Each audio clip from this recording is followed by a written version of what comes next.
Sean Gregoire is a sales representative for a furniture manufacturer.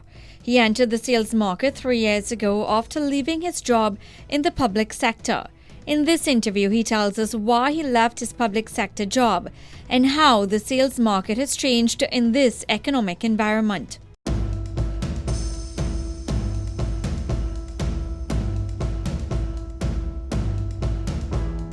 I was working national security.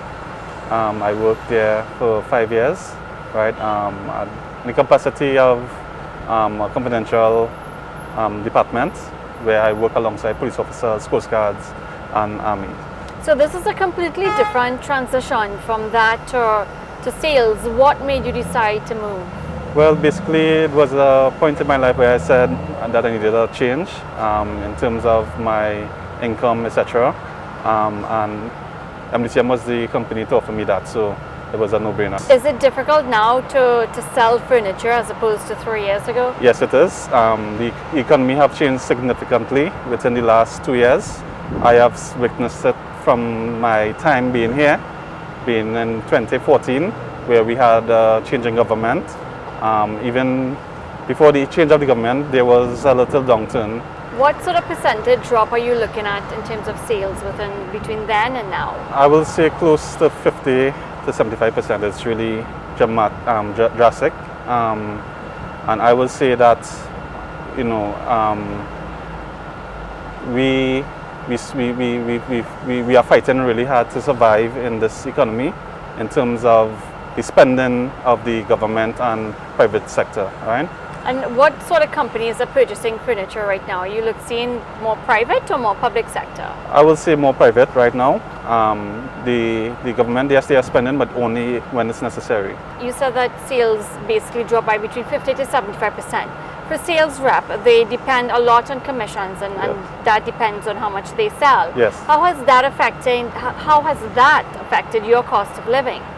It has significantly, but in these times, I have a strong father who sadly passed away, and a very strong mother who lives with me, and I have learned the effort of sacrificing, right? Where I sacrifice in the hard times, and you know, better will come in the future. I'm very optimistic that this is just temporary downturn in the economy. What sort of cutbacks have you had to make?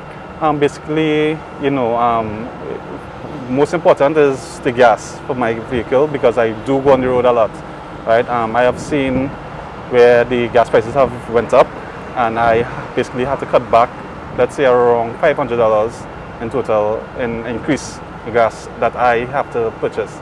Lifestyle-wise, things what they eat, you know, you can't eat fancy thing every day. You know, you have to budget yourself, you know. Basically, that's it. My fuel bill is basically like $1,500 a month because I do a lot of driving. After the increase in the gas prices, I would say it's about $2,000 a month in gas prices, right? That 500 increase is what I spoke of earlier. So, you know, certain things will have to cut back. As I said, what you buy for lunch, what you buy for accessories, your clothes. You know, you like to buy fancy things for your cars. And do you have a rent or mortgage to pay? No, not necessarily, but I do pay bills. As I said, I live with my siblings and my mom, so we each have our own responsibility in terms of bills and so on.